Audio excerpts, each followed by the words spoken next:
जी बिस्मिल्लाहिर्रहमानिर्रहीम। अस्सलाम वालेकुम डियर स्टूडेंट्स। आज हमारा टॉपिक है एसपी हाइब्रिडाइजेशन। हम टाइप्स ऑफ हाइब्रिडाइजेशन को डिस्कस कर रहे थे।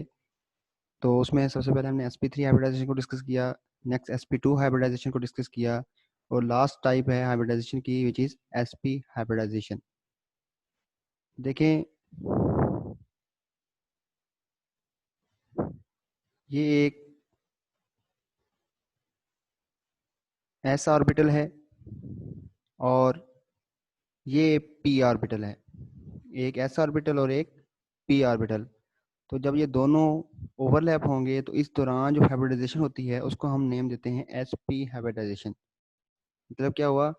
Overlapping of one s and one p orbital. जब हम डिफाइन करते हैं the mixing of one s and one p orbital, तो एक s और एक p दो बनेंगे इसके, तो give two equivalent hybrid orbital is called sp hybridization. ये थी जी sp हाइब्रिडाइजेशन की डेफिनेशन। नेक्स्ट हम डिस्कस करते हैं एग्जाम्पल। एग्जाम्पल में उसी तरह कार्बन की इलेक्ट्रॉनिक कन्फिग्रेशन ग्राउंड स्टेट में 1s2, 2s2, 2px, 2py और 2pz में कोई इलेक्ट्रॉन मौजूद नहीं होता। एक्साइटेड स्टेट में 2s में से एक इलेक्ट्रॉन जो है वो एक्साइट होकर 2pz में चला जाता है। अब चूंकि हम sp हाइब्रिडाइजेशन को डिस्कस कर रहे हैं, तो आपको मालूम है कि sp में क्या होता है कि 1s और 1p ऑर्बिटल मिक्स होते हैं, तो दो ऑर्बिटल जो हैं वो sp3 हाइब्रिड होंगे। कौन कौन से? एक s और एक p। ये जिस तरह ये दो ऑर्बिटल जो हैं ये sp हाइब्रिडाइज होंगे। अब देखें, ये sp और sp ये जो दोनों हैं ये हाइब्रिडाइज ऑर्बिटल हैं, और 2py और 2pz जो हैं ये क्या होंगे? अनहाइब्रिडाइज। याद रहे, एक s और ये p3 हैं, px, py और pz। p के 3 ऑर्बिटल हैं, px, py और pz। तो इनमें से कोई सा एक ऑर्बिटल हो सकता है, यानी एक s होगा। अब p3 है, इसमें से px भी हो सकता है, py भी हो सकता है और pz भी हो सकता है। इन तीनों में से कोई सा भी ऑर्बिटल s के साथ ओवरलैप हो सकता है। ठीक है जी।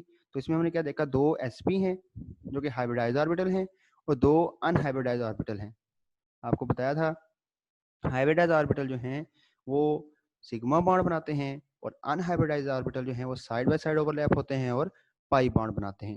तो देखते हैं जी, इसमें हम एसिटाइलिन की एग्जांपल को डिस्कस करेंगे कि एसिटाइलिन जो है वो किस तरह बॉन्डिंग में पार्टिसिपेट करता है।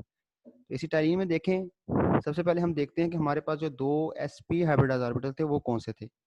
तो दो sp3, इसमें एक ये sp ऑर्बिटल है एक इस कार्बन में, और एक ये sp हाइब्रिड ऑर्बिटल है। तो ये दो sp हाइब्रिड ऑर्बिटल हो गए। इसी तरह इस कार्बन में एक ये sp हाइब्रिड ऑर्बिटल है और एक ये sp हाइब्रिड ऑर्बिटल है। तो दोनों कार्बन में दो दो sp हाइब्रिड ऑर्बिटल को हमने देख लिया। अब क्या होगा? उसी तरह जिस तरह हमने अल्कीन्स के अंदर देखा था, इसी तरह अल्कीन्स की तरह ही अल्काइंस के अंदर हाइब्रिडाइजेशन को डिस्कस करेंगे कि ये कार्बन sp है और हाइड्रोजन s है। अब देखें, दोनों की हेड टू हेड ओवरलैपिंग हो रही है, तो बॉन्ड कौन सा बन जाएगा? सिग्मा। उसी तरह ये sp और ये sp भी हेड टू हेड ओवरलैप हो रहे हैं, तो बॉन्ड कौन सा बन जाएगा? सिग्मा। इसी तरह इधर आ जाएं, ये sp और ये s ओवरलैपिंग कौन सी हो रही है? हेड टू हेड ओवरलैपिंग हो रही है, तो बॉन्ड कौन सा बन जाएगा? सिग्मा। तो ये हो गया जी सिग्मा बॉन्ड। अब दो अनहाइब्रिडाइज है, एक px और एक py। इधर भी उसी तरह px और py कोई से भी हो सकते हैं, py pz भी हो सकते हैं, px और py भी हो सकते हैं। आपको बताया था कि तीनों p में से एक p जो है वो हाइब्रिडाइज होगा, बाकी जो दो हैं वो अनहाइब्रिडाइज होंगे। अब देखें, इस px को देखें, अब इसकी साइड और इस px की देखें, ये भी side side by side overlapping होगी, तो बॉन्ड कौन सा बनेगा? Pi bond. इस तरह py में देख लें, ये py और ये py, ये इनकी क्या होंगी?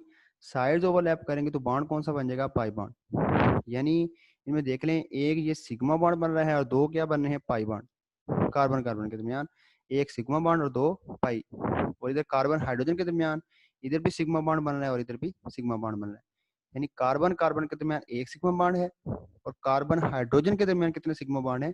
तो अगर नहीं समझ आई तो इस एग्जाम्पल को यहाँ से देख लें। अब देखें, ये कार्बन और हाइड्रोजन के दरमियान जो बॉन्ड है वो सिग्मा है, इस कार्बन और हाइड्रोजन के दरमियान भी जो बॉन्ड है वो सिग्मा है।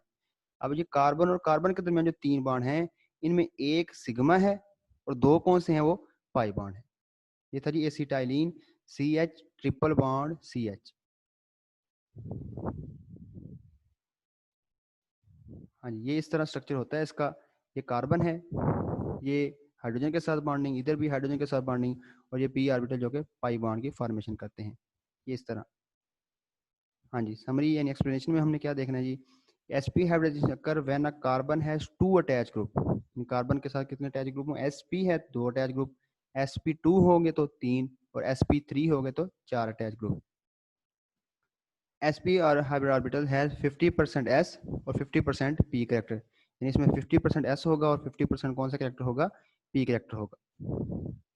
हाँ जी, उसके बाद एंगल का बता रहा है। सबसे पहले शेप, शेप इनकी लीनियर होगी और एंगल कितना होगा 180 डिग्री का, 180 डिग्री एंगल, और शेप इनकी कौन सी होगी जी, linear. Each sp hybrid involved in a sigma bond formation. इसमें जो sp हाइब्रिड ऑर्बिटल थे वो सिग्मा बॉन्ड बनाएंगे, और जो p ऑर्बिटल थे यानी अनहाइब्रिडाइज्ड ऑर्बिटल थे वो क्या बनाएंगे, पाई बॉन्ड बनाएंगे। यानी ट्रिपल बॉन्ड के अंदर एक सिग्मा बॉन्ड होता है और 2 पाई बॉन्ड होते हैं। एक्सरसाइज में क्वेश्चन हम देखते हैं, इसमें एक्सरसाइज का एमसीक्यू का क्वेश्चन नंबर 5 है कि linear shape is associated with which set of hybrid orbital. Linear shape किसकी होती है, sp3 की, sp की या sp2 की। अभी हमने देखा कि sp हाइब्रिडाइजेशन में 180 का एंगल होता है और शेप कौन सी होती है, लीनियर। तो इसका कौन सा ऑप्शन करेक्ट हो जाएगा, वो ऑप्शन नंबर 1 यानी sp हाइब्रिडाइजेशन इसका आंसर आएगा। तो ये था जी आज हमारा लेक्चर। इसमें हमने sp हाइब्रिडाइजेशन की डेफिनेशन की, डेफिनेशन के बाद हमने इसमें एग्जांपल देखी किसकी, एसिटाइलिन की, और उसके बाद उसकी हमने क्या देखी, explanation. Wish you best of luck students.